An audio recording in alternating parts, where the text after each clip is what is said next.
வணக்கம். இது தமிழ் குரலின் சிறப்பு நேர்காணல். இன்றைக்கு நம்மோடு இணைந்திருக்கிறவர் ஃபர்ஸ்ட் லைன் மீடியாவின் முதன்மை ஆசிரியர் மூத்த பத்திரிகையாளர் ஐயா திருமிகு முனைவர் உமாபதி அவர்கள். சார் வணக்கம். சார் வணக்கம். வணக்கம். பிரேமலதாக்கு சீட்டு நாங்கள் எப்போ கொடுக்க எடப்பாடியே கேட்டார். நாங்கள் எப்போங்க சொன்னோம்? யாரோ பேசுறதெல்லாம் வந்து கேட்டா அதே ஒரு எம்பி சீட்டை கொடுத்துருவாங்க. இல்லை, போன எலெக்ஷனில் அவங்களை மதிச்சு கூட்டணிக்குன்னு எடப்பாடி இல்லையா? புரியுது? அவங்களுக்கு எத்தனை பிள்ளைங்க இருக்கு? அவங்க ஒருத்தவங்க தானே போன எலெக்ஷனில் அவங்களை மதிச்சு கூட்டணிக்கு வந்தாங்க இல்லையா? இது தங்கமணி ரங்கமணிக்கு பிள்ளை இல்லையா? ஜெயக்குமாருக்கு இல்லையா? பையன் இல்லையா? ஜெயவர்தன் இல்லையா? ஜெயக்குமாருக்கே கூட கொடுக்கலாமே. கட்சிக்காக எவ்வளவு தீவிரமா பாடுபடுறாரு. எம்எல்ஏக்கு போன இதை விட்டுட்டு பிரேமலதா கொடுப்பாங்களா? ஏன்னா போன சிவி சண்முகம் தோத்து அவர் ஒரு சீட் வாங்கிட்டு ராஜ்யசபா போயிட்டாரு. இவரும் தோத்துருக்காரு, அவர் கொடுத்துடணும் அப்படிங்கிறதெல்லாம் கேட்பாங்கன்னா இவங்க உடனே டென்ஷன் ஆகி ஒரு ட்வீட்டை போட்டு 2 நிமிஷம் டெலீட் பண்ணிட்டாங்க. சத்தியம் வெல்லும் நாளை நமதே ஹேஷ்டேக் டிஎம்டிகே ஃபார் 2026ன்னு போட்டாங்க. 2026 தேமுதிகலாம் ஆட்சிங்கிறது போட்டுட்டு 2 நிமிஷம் டெலீட் பண்ணிட்டாங்க. சின்ன பையன் தெரியாமல் போட்டு விட்டுருப்பாங்க. உணர்ச்சி வசப்பட்டு அக்கா சொல்லிட்டாங்கன்னா அக்கா முதலமைச்சர் ஆகிக்கிறோன்னு அவங்க வாங்குற 8000 ரூபா சம்பளத்துக்கு அதையும் பாதி நேரத்தில் தரமாட்டுறாங்களா? அங்கே ஏற்கனவே கேப்டன் டிவி வச்சுருந்தாங்களா, சம்பளம் கொடுக்காம தான் மூடினாங்க. கேப்டன் இருக்கும்போது 25,000 50,000 சம்பளம் கொடுத்தோன்னே கட்டுப்படி ஆகலைன்னே குறைச்சி கடைசியில் 4,000 ரூபாயும் சாப்பாடு போடுறேன்னு இருக்காங்க. எல்லாம் வெளில போயிட்டாங்க, சேனல் பண்ணிட்டாங்க. அந்த மாதிரி இப்போ வந்து அட்மின் போட்டு வச்சுருந்துருப்பாங்க. அந்த பையன் போடுற சோத்துக்கு என்ன பண்ணியிருப்பாங்க, அக்காவுக்கு விசுவாசம் கேட்டேன்னு அக்கா சிஎம் அப்படின்னு போட்டு விட்டுருப்பான். அந்த அம்மா பதவிட்டே தம்பி எம்பிக்கே அல்லாடிக்கிட்டு இருக்கோம்டா, கவுன்சிலர் கூட கிடையாது, எந்த அளவுக்கு உணர்ச்சி வசப்படாதா தம்பி அப்படின்னு சொல்லி, நீ பிரியாணி சாப்பிட்டு வீட்டுக்கு போடா, இன்றைக்கி உனக்கு லீவுன்று அழிச்சு விட்டு போயிடுறா. அழிச்சு விடாமல் போகிறான்னா கூட்டணியில் சேர்க்க மாட்டாங்க, பிச்சை தான் எடுக்கணுன்ற மாதிரி. அவங்க இந்த ட்விட்டர் கணக்கு கூட புதுசாக தொடங்காமல் விஜயகாந்த் தான் அப்படியே பேரை மட்டும் அவர் பேரை வச்சே போட்டுக்கிட்டு இருக்காங்க. அப்படி தானே கூட்டம் வரும். இப்போ பிரேமலதாக்கா கூட்டம் வரும். ஃபாலோவர்ஸுங்கிறது புதுசாக எங்கே ஆரம்பித்தா வருவாங்க. விஜயகாந்த் அவருடைய பேரை சொன்னால் தானே வரும், அவர் இல்லாமல் எப்படி வரும்? ஏன்னா அவரோடது அவர் பயன்படுத்துனதோடு இருந்திருந்தால் பரவாயில்ல. இப்போ இன்றைக்கி வர்றதெல்லாம் அவர் பேரில் அறிக்கை வர்ற மாதிரி இருக்கும்ல, அதெல்லாம் இல்லை. அட்மினை புதுசாக ஒரு ஆள் உருவாக்கி அக்கௌண்ட் கிரியேட் பண்ண முடியாத லெவலுக்கு இருக்காங்க. இல்லை, அக்கௌண்ட் கிரியேட் பண்ணால் 4 பேர் கூட வர மாட்டானே. புரியுது அவங்களுக்கு? அது ஏற்கனவே இருக்கிறது அப்படியே பேரை மாற்றி அப்படியே ஓட்ட வேண்டியதான். விஜயகாந்த் உயிரோட தான் இருக்காருன்ற மாதிரி நம்ப வச்சு, ஏன்னா இப்போ சமாதி வச்சு தான் சம்பாதிச்சுட்டு இருக்காங்க. அதனால் அப்படியே போய்ட்டுருக்கும். ஏன்னா அது ஒரு குரு பூஜையை நோக்கி போயிடுவாங்க. குரு பூஜை அது இதுன்னு போட்டு அதுக்கு தங்க கவசம் அது இதுன்னு வசூலை போட்டு அப்படியே வாழ்க்கையை ஓட்ட வேண்டியதான். இன்னும் கொஞ்சம் காலத்துக்கு ஒரு 20 வருஷம் வாழ்க்கையை ஓட்டணும். அதுக்குள்ளே பையனுக்கு எம்பி ஆக்கி விட்டோம்னா ஒரு பொண்ணை பார்த்து கல்யாணம் பண்ணி வச்சிடலாம். அவன் கட்சி தலைவர்னு வாரிசுப்படி அவன் கட்சியை நடத்துவான், சமாதியை பார்த்துக்குவான். புரியுது அவங்களுக்கு? அப்படியே ஓட்டுறேன். தம்பி இருக்காப்புல சமாதி மேனேஜரு, அவர் அப்படியே அதை பார்த்துக்கிட்டு வச்சுக்கிட்டு அதை க்ளீன் பண்ணுறது, பூ வாங்கி போடுற வேலையெல்லாம் அவர் பார்த்துக்குவார். அப்படியே வச்சு கட்சியை ஓட்ட வேண்டியதான். இல்லை, இதுக்கு முன்னாடி கூட்டு குடும்பமாக இருந்ததில் இப்போ குண்டு ஒன்று வச்சுருக்காருல்ல பிரேமலதாக்கு, நாங்கள் இப்போ சீட்டு கூட போடணுன்னு. இல்லை, கூட்டு குடும்பமாக இருந்தாலும் நீங்கள் வந்து கூட்டு பொரியல் விஷயத்தில் முன்னாடி சாப்பிட்றவனுக்கு தான் கிடைக்கும். புரியுதா? இப்போ கூட்டு குடும்பமாக 10-15 பேர் இருக்காங்கன்னா எல்லோரும் வச்சுருக்காங்கன்னா எல்லோரும் ஷேர் பண்ணி வைக்க மாட்டான். அந்த நேரத்தில் உட்காரம் ஒருத்தர் லேட்டாக வந்தான்னா பொரியல் காலி ஆயிரும், ரசம் காலி ஆயிரும். இப்படி தான் இருக்கிறது தான். பிரேமலதாக்கு சீட்டு கொடுக்குறேன்னு அவங்க சொல்லலை. பிரேமலதா எம்பி ஆகி என்ன பண்ண போகுது? இல்லை, அவங்க கட்சியில் யார் கட்சியே பிரேமலதா தானேங்க. கட்சிக்கு கொடுங்கன்னு கேட்டது எனக்கு கொடுங்கன்ற மாதிரி தான். பக்கத்தில் பாயாசம் தான். எனக்கு கட்சின்னா யார்? இந்த அம்மா, பழம் நழுவி பால் வந்தால் தம்பி, இல்லைன்னா மகன். இதை தாண்டி கட்சி எங்கே இருக்குது? இந்த 3 பேர் தான் இருக்கேன். அவர் தெய்வமாகி போயிட்டார். இப்போ அவரை சமாதியை வச்சு சம்பாரிச்சிட்டு இருக்காங்க. இப்போ அடுத்து யார் இருக்கா கட்சியில்? பிரேமலதா தான் எம்பி ஆகும்னு பார்க்கும். இல்லைன்னா தம்பி ஆக்கி விடாது. நீ எம்பி ஈஸியாக கிடைக்குது, எலெக்ஷனில் நிற்காமன்னா 1500 ஓட்டு 700 ஓட்டு விழுதுன்னா தம்பியை வெயிலில் அலைய விடும். இல்லைன்னா சோறு போட மாட்டேன், வீட்டுக்குள்ளே வராதுன்னு. அந்த தம்பியும் போய் எங்கேயா ஈரோடுன்னு பல எலெக்ஷன் நிற்பாப்புல. ஒரு டைம்லாம் நோட்டா கீழே போய் 1000 ஓட்டு தான் ஆகணாப்புல, சுயேட்சைக்கு கீழே. இப்போ அந்த தம்பிக்கு லட்டு மாதிரி ஒரு எம்பி பதவி கிடைக்குன்னா தம்பிக்கு எப்படி கொடுக்கும்? அது நிற்கும். இல்லைன்னா பையனுக்கு கொடுக்கும். பையனுக்கு பொண்ணு பார்க்கணும், என் பையன் எம்பியாக இருக்காருன்னு அதுக்கு எம்பி சீட்டு கேட்டிருக்கு. நாட்டுக்காக கேட்குறாங்களா இல்லை தமிழகத்துக்காக போராட கேட்குறாங்களா? பையனுக்கு பொண்ணு பார்க்குறதுக்காக கேட்டிருக்கு. எம்பினா ஒரு கௌரவமாக இருக்கும், 4 சென்ட்ரல் மினிஸ்டரை கூப்பிடலாம், அந்த மாதிரி தான் கேட்குது. பையனுக்கு எப்போனா எடப்பாடிக்கு இறக்கம் இல்லாமல் ஒரு பெரியப்பா ரேஞ்சில் இருக்கார், சித்தப்பா ரேஞ்சில். பெரியப்பா கிட்ட சித்தப்பா, சரி சித்தப்பா பையனுக்கு கல்யாணம் பண்ணி வைப்பார், எம்பி சீட்டு கொடுத்துன்னு நினைச்சு. சித்தப்பா இவர் பையனுக்கு சித்தப்பா. ஆமாம், சிவானுக்கு சித்தப்பான்னா பார்த்தீங்க. சித்தப்பான்றது ரேஞ்ச் இருக்குல்ல. உங்கள் அப்பாவுக்கு வந்து 70 வயசு ஆகுதுன்னா 40 வயசு இருக்க வரையும் சித்தப்பான்னு கூப்பிடலாம்ல. அப்போ சீமான் அப்பாவுக்கு வந்து 70 வயசுனா எடப்பாடிக்கு 68 வயசுன்னு வைங்க, சித்தப்பா தானே. இந்த பையனுக்கு 40 வயசு கேப் இருந்தாலும் சித்தப்பா தான். சித்தப்பான்றது இல்லை, பெரியப்பானா தான் அவங்க அப்பாவோட வயசு கூட இருக்கணும். நீங்கள் இப்போ 20 வயசு பையனை கூட சித்தப்பான்னு கூப்பிடலாம்ல. அதுதான் அவங்க அண்ணனுக்கு பையன் பிறந்துருச்சு அப்படின்னா சித்தப்பா தான் அப்படின்ற மாதிரி தான் எடப்பாடி சித்தப்பான்னு சொல்லி அவர். அதாவது இந்த இடத்துல தான் அன்புமணியோட ராமதாஸோட அரசியல் சாணக்கியம் பிரேமலதாக்கு இல்லையோ. ஏன்னா அவங்க நிற்கும் போது 2019 எங்களுக்கு ஒரு ராஜ்யசபான்னு எழுதி வாங்கிட்டாங்க. ஆமாம், இவங்க இந்த அம்மா வாங்காமல் விட்டுட்டாங்க. எழுதி வாங்கினா இந்த அம்மாட்ட சொல்லவே இல்லை, இதுவாக கற்பனை பண்ணிடுச்சுங்க. நம்ம அடுத்த எம்பி நம்ம தான் இதுவாக கற்பனை பண்ணிடுச்சு. எப்படி எழுதி வாங்குது? இதுக்கேவே எழுதி தருவான். இதெல்லாம் துண்டு சீட்டே அண்ணாச்சி கிடையாது. அப்போமா பேலன்ஸ் காசு அப்புறம் வாங்கிக்க 14 ரூபா 50 காசு, நீ அப்புறம் டிக்கெட்டு அம்மா 50 கொண்டு கொடுத்து வாங்கிக்கிற சொல்லுன்னு. அதெல்லாம் இல்லைன்னா டிக்கெட் பின்னாடி எழுதி கொடுப்பாங்க, 50 காசு இறங்கும்போது வாங்கிக்க. அந்த மாதிரி எழுதி கொடுக்க முடியுதுக்கு இதுக்கு அந்த தகுதியெலாம் இல்லை. கவுன்சிலர் கூட வழி இல்லாத கட்சி அது. கமலஹாசன் எழுதி வாங்கிட்டாரு. கமலஹாசன் அக்ரிமெண்ட் சினிமா பார்ட்டிங்க, சினிமா பார்ட்டிலாம் வக்கீல் வச்சு எழுதி நுழையிறதுக்கு முன்னாடி 10 பக்கத்துக்கு இருக்கும் ரூல்ஸ் அண்ட் ரெகுலேஷன்லாம் போட்டு, நான் எந்த மனநிலையில் இருந்தாலும் எந்த உடல் நலத்தில் இருந்தாலும் அமெரிக்காவுக்கு மேக்கப் போட போயிருந்தாலும் நீங்கள் இந்த எம்பி பதவியை எனக்கு தந்து விட வேண்டும். நான் இங்கு இல்லாமல் கேரளாவில் சில காலம் தங்கியிருந்தாலும் எனக்கு எம்பி பதவி தர வேண்டும் 10 எழுதி வாங்கிறப்பல கமல் போட்டு அறுதிட்டு உறுதி கூறுகிறேன்னு சொல்லி அவங்களும் போட்டு கொடுத்துட்டாங்க. ஏதாவது படம் வச்சுன்னா டிஸ்ட்ரிபியூஷன் இல்லை, ஆமாம், அதுக்கு நீங்கள் ஸ்பெஷல் ஷோ மார்னிங் கொடுக்கணும், அது வரைக்கும் கூட போட்டுப்பாரு. அப்போ தான் நான் கூட்டணிக்கு வருவேன்னு கூட போடலாம். நீங்கள் என்ன படத்துக்கு வந்து மார்னிங் ஷோ கொடுக்கணும், ரேட் எவ்வளோ வேணாலும் வச்சுக்கிற மாதிரி அதுக்கு ரெடி பண்ணணும், என் படத்தை தமிழ்நாடு பூரா ரிலீஸ் பண்ணணும் ரெட் ஜெயண்ட்டில், இந்த கண்டிஷன்லாம் ஒத்து வந்தீங்கன்னா நான் கட்சியை உங்கள்கிட்ட வித்துறேன் அப்படின்னு சொல்லி தான் கொடுத்தது. ஸ்ரீபிரியா படம் நடிக்கலதுனால அவங்க சொல்லிப்பாரு, நான் உங்களுக்கு ஒரு ஷேர் தரேன், ஒரு கார் வாங்கி தரேன் அதுக்கு அப்படின்ற மாதிரி வாங்கி கொடுத்துறாப்புல. இப்போ எம்பி சீட்டுக்கு வந்து அக்ரிமெண்ட் போட்டது ரெட் ஜெயண்டோட தான். எல்லாம் எனக்கு படம் தான் முக்கியம், படத்தை நீங்கள் தான் மார்க்கெட் பண்ணணும், ரிலீஸ் பண்ணணும், பாட்டு நீங்கள் தான் ரிலீஸ் பண்ணணும், பெரிய அளவில் நடத்தணும், எல்லாம் இது கடைசியில் அந்த எம்பி பதவியும் எனக்கு கொடுக்கணும் அப்படின்னு கடைசியில் ஒரு லைன் எழுதி கையெழுத்து வாங்கிட்டாங்க. அது உதயநிதி தான் கையெழுத்து போட்டிருக்காப்புல, எல்லாம் நாங்கள் பார்த்துக்கிறோம். இப்போ அந்த படம்லாம் அவங்க தானே மார்க்கெட் பண்ணாங்க. அப்போ வருமானத்துக்கு வருமானமாச்சு, எம்பி ஆச்சு. அந்த அளவுக்கு விவரம் வந்து பிரேமலதாக்கு தெரியும். இப்போ அதிமுகவில் அமைச்சர்களுக்கு முன்னாடி முன்னாள் அமைச்சர்களுக்கு முன்னாடி ஒரே அடிதடியாக இருக்குது, எல்லாம் கேங்காக பிரிஞ்சுட்டாங்களா. ஏன்னா இது செங்கோட்டை விழாவில் சேர தூக்கி அடிக்கிறாங்க, அவங்களுக்குள்ளே தள்ளுமுள்ளு. ராஜேந்திர பாலாஜி ஒருத்தர் கன்னத்தில் பலார்னு கூட்டத்து மேடையில் அடிச்சிட்டாரு. இப்போ இது கேங்கு பிளவு நோக்கி போகிறதுங்கிறது வெளிப்படையாதா? எடப்பாடி அணி எதிரணின்னு பிரியுதா? இல்லை, எடப்பாடியை தூக்க போகிறாங்க, அது தெரியாமல் தம்பிகள் போய் சண்டை இழுத்துருக்காங்க, சாவடி அடிச்சு விட்ருக்காங்க. பாலாஜிக்கெலாம் தெரியாது மேட்ரு, இன்னும் எடப்பாடி தான் தலைவர்னு நினச்சிட்டு இருக்காப்புல.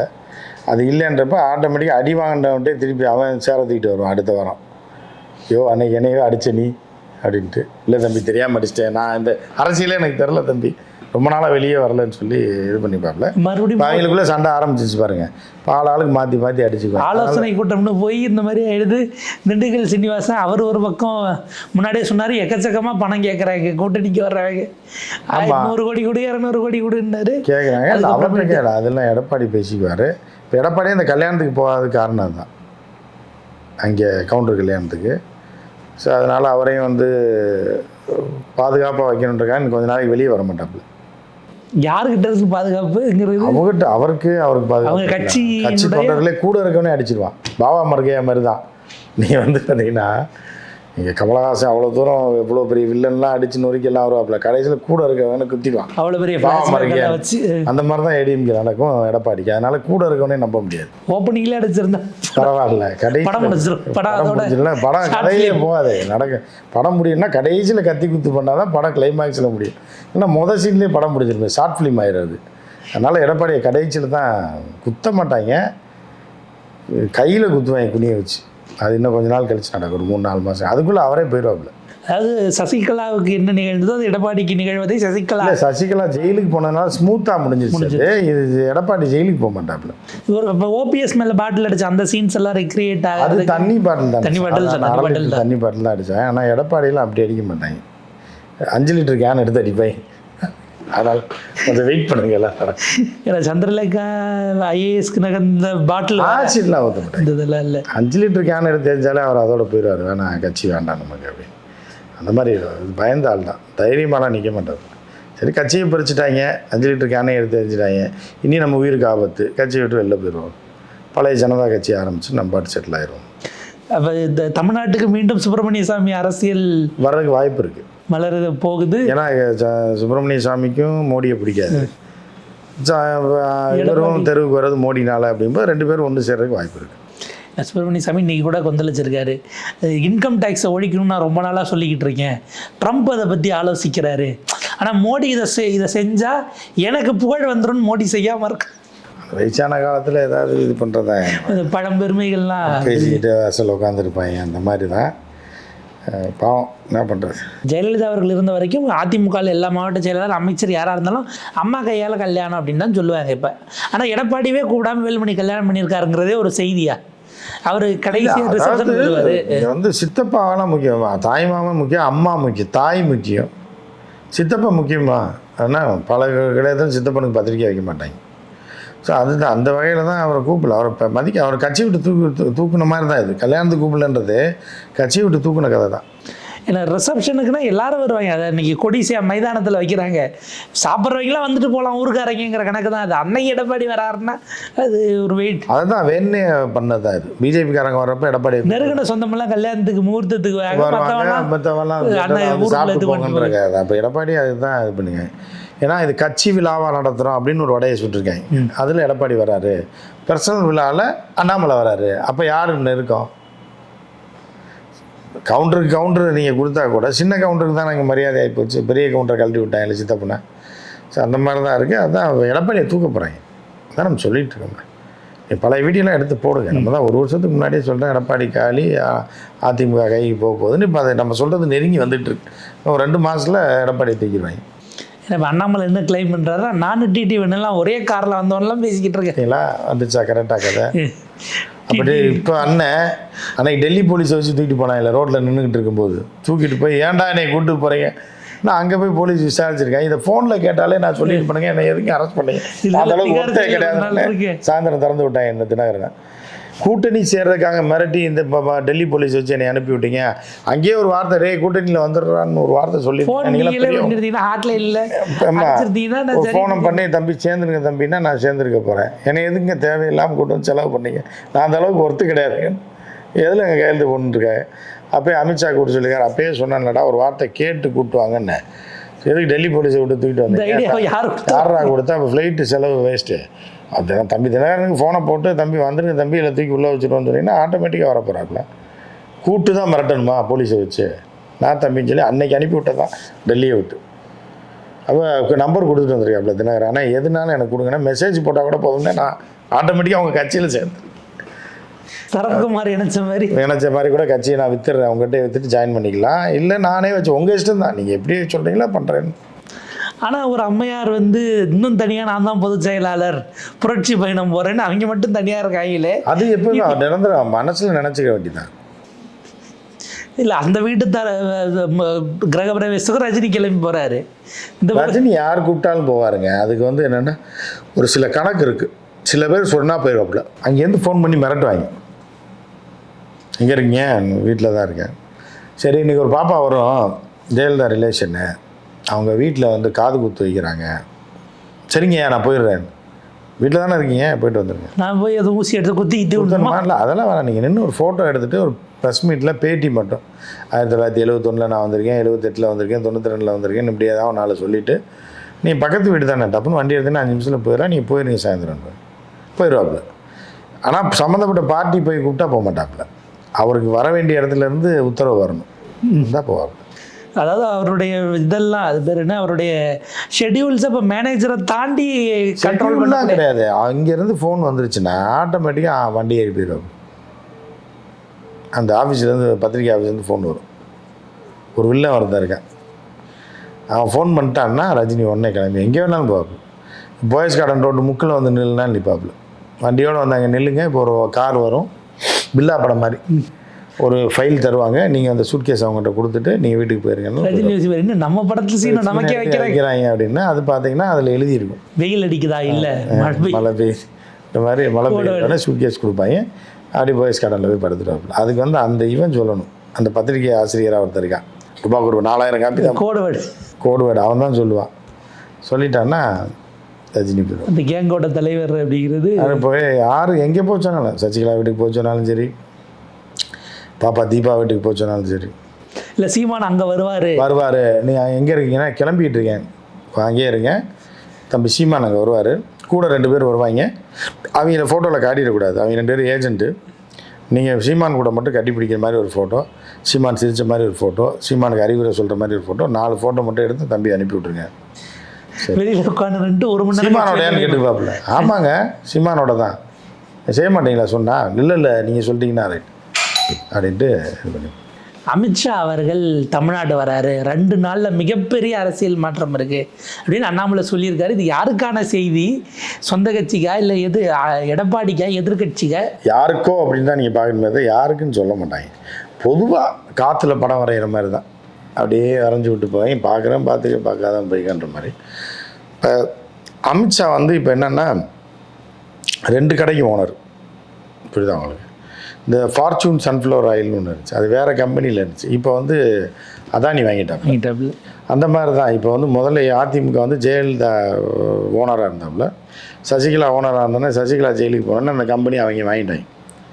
49% ஷேர் அவங்ககிட்ட தான் இருக்குது. இது அதிமுகவோட ஷேர், இதில் 51% எடப்பாடி தான் இருக்குது, 49% ஷேர் அவங்க வச்சுருக்காங்க.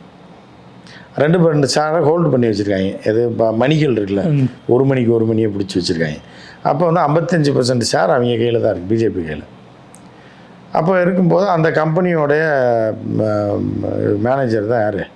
இவர் தமிழ்நாடு மேனேஜர் அண்ணாமலை. அதனால் அவர் ஓனர் வராருன்றப்ப அவர் சொல்வார், இந்த மாதிரி வராரு அப்படின்னு சும்மா பொதுவாக சொல்கிறது. வராரு அவர் பல மாற்றங்கள் வரப்போகுது அப்படின்னா என்ன மாற்றுவாருன்னா, அமித்ஷா போட்டிருக்க ரூமுக்கு பெட் ஸ்ப்ரெட்டு மாற்றி சோப்பெல்லாம் அடிக்க வச்சு ஹோட்டலில் ரெடி பண்ணலாம், அந்த மாற்றத்தை சொல்லுவார். கழிச்சு அமித்ஷா வராரு, எல்லாம் மாறப்போகுது அப்படின்னா அதுதான். ரூம் ஹோட்டல்காரங்க ரூமை மாற்றம் பண்ணி வைப்பாங்க, பெட்டு கிட்ட மாதிரி தலானி தட்டி விட்டு ஏசியெல்லாம் செக் பண்ணி பாத்ரூம்லாம் நீட் பண்ணி வைப்பாங்க. போன முறை ஈசாக்கு போனப்போ சத்குரு அதெல்லாம் பார்த்துருப்பாரு. சத்குரு கம்பெனியில் நிறையா ஸ்டாஃப் இருக்காங்க, அவங்க பார்த்துருப்பாங்க. இங்கே கொஞ்சம் இங்கே வரும்போது ஸ்டார் ஹோட்டலுங்கும் போது கொஞ்சம் மாற்றம் இருக்குது தெரியும். இல்லை ஒரு சிஐஎஸ்எஃப் ராணிப்பேட்டைக்கு பக்கத்தில் அங்கே போயிட்டு ஒரு சைக்கிள் பேரணியை தொடங்கி வைக்கிறாரு. அது குஜராத்தில் ஒரு டீமும் இது மேற்கு வங்கத்துலேருந்து ஒரு டீமும் கிளம்பி அந்த சைக்கிள் பேரணி இங்கேருந்து ஒரு கொடியாட்டினா அவங்க அங்கேருந்து கிளம்பி கன்னியாகுமரி வர போகிறாங்க. இது இன்னும் 1 மாதம் கழிச்சு. இது அவங்களுக்கு தெரியுமா அவர் கொடி காட்டுறது அப்படின்னு பாருங்க. ஆனால் இப்போ ஆன்லைன் இருக்கிறனால வீடியோ காலில் காமிச்சிடுவேன், ஆன்லைனில் துவங்க ஸ்டாரியான்னு. நாங்கள் ஏற்கனவே 80 கிலோமீட்டர் வந்துட்டோம். சரி ரைட்டு விடு, இப்போ தான் ஆரம்பிக்குது, இந்த மாதிரி நம்ம டிவியில் போட்டுக்குவோம், அதான் காசு கொடுத்துருக்கோம்ல எல்லாருக்கும் போட்டுருவாங்க, இன்று துவக்கம் அப்படின்னு போட சொன்னாலும் போடுவேன். 3 நாள் ஆச்சு நான் 80 கிலோமீட்டர் வந்துட்டேன். ஆனால் சரியா இன்றைக்கி துவங்கின மாதிரி கல்கத்தாவில் துவங்கின மாதிரியும். ஏன்னா ஜி இப்போ தான் ஏன் வராரு, ஜி 3 நாள் கழிச்சு தான் அன்னைக்கு வரேன்னவர் இன்றைக்கி தான் வராரு. என்ன பண்ணுறது, நீங்கள் மெதுவாக வாங்க. கடற்கரை ஓரமாக அப்படியே ஓட்டிகிட்டு கடற்கரை குறித்து விழிப்புணர்வு ஏற்படுத்த போகிறது. யார்கிட்ட? கடற்கரைக்கா, மீனவர்களுக்கா, யாருக்கு? மக்களுக்கா, யாருக்கு? கடற்கரையோட எவனுக்கு விழிப்புணர்வு ஏற்படுத்த போகிறீங்க? கடலுக்கா அப்படின்றது தான் இந்த இல்லை காமெடி பீஸ் ஏதாவது பண்ணுவாங்க. அவர் அதுக்கு வராரு. ஆனால் அது முக்கியமான விஷயம் கிடையாது. ஏன்னா இந்த பக்கம் அப்படியே கட் பண்ணால் எடப்பாடி அவர்கள் சொல்கிறாரு, பாஜக கீஜாக்கான்லாம் என்கிட்ட கேள்வி கேட்காதீங்க, கூட்டணி வருவாங்க, வரும்போது நீங்கள் பாருங்கள் 6 மாதம் கழிச்சு கேளுங்க அப்படின்னு. ஆமாம், இப்போ தானே கரு உருவாயிருக்கு, புரியுதா உங்களுக்கு? ஏற்கனவே இப்போ சீமான் மாதிரி தான் 7 முறையை கரு கலைச்சி விட்டாங்க. அந்த கூட்டணின்ற கரு பூத்துறது கலைச்சி விட்றது இப்படியே இருந்துச்சு. இப்போ 8ஆவதாக குழந்தை பிறந்துடும் எலெக்ஷனுக்குள்ளே. அதுதான் சொல்லியிருக்காரு, 6 மாதம் டைம் கேட்டிருக்காருல எடப்பாடி. அரசியல் குழந்தை அவர்கிட்ட கேட்ட கூட்டணின்ற குழந்தை இன்னும் 6 மாதம் கழிச்சு சொல்கிறேன்னா குழந்தை இப்போ 9 மாதம் ஆயிரும். அது பிப்ரவரி மாதம் நவம்பர் மாதம் குழந்தை பிறந்துடும், அக்டோபர் நவம்பரில். ஏன்னா அவர் அங்கே 6 மாதம் கேட்ட டைம் கேட்டது வெளியில் சொல்லிட்டாருன்னு அதை நம்ம பார்க்க வேண்டியிருக்கா? ஆமாம், அதுக்கு சொல்லி தானே ஆகணும். அதையும் சொல்கிறாருல்ல, கத்திரிக்காய் முத்துனா கடத்தருக்கு வந்தானே ஆகணும், எல்லாருக்கும் தெரிஞ்சு தான் நாங்கள் பண்ணுவோம். இப்போ நீங்கள் குழந்தை பிறந்துச்சுன்னா எல்லாருக்கும் தெரிஞ்சு தானே ஆகும், புரியுதா உங்களுக்கு? ஒரு பொண்ணு ஹாஸ்டலில் படிக்க போகிறேன்னு 6 மாதத்துக்கு முன்னாடி போனான்னா கூட குழந்தை பிறந்துச்சுன்னா அதை அவன் தூக்கிட்டு தானே வரும். சொல்லிடுற, ஓ இதுக்கு தான் நீ இருந்தியா அப்படின்ற மாதிரி. அந்த மாதிரி அவர்களோட கள்ள குழந்தைக்கு இப்போ தான் கரு உருவாயிருக்கு. ஏன்னா 6 மாதத்தில் பிறந்திருப்போம், 3 மாதம் இருக்குது. இப்போ தான் பாட்டு பாட ஆரம்பிச்சிருக்காங்க. சிந்திய வெண்மணி தொட்டியில் ஒரு பாட்டு இருக்குல்ல, சிப்பில் முத்தாச்சின்ற பாட்டு இப்போ தான் எடப்பாடி பாடியிருக்காரு முந்தா நாள். அப்புறம் அது குழந்தைய பிறக்க 6 மாதம், அதையும் அவரே சொல்லியிருக்காரு. அப்போ பேர் வைக்கிற அளவுக்கு எல்லாத்துக்கும் தெரிவிப்பாங்க ப்ரெஸ் மீட் வச்சு. சரிங்க சார், ஒரு விரிவான உரையாடல் உங்கள் நேரத்துக்கு கருத்துக்களுக்கும் நன்றி சார்.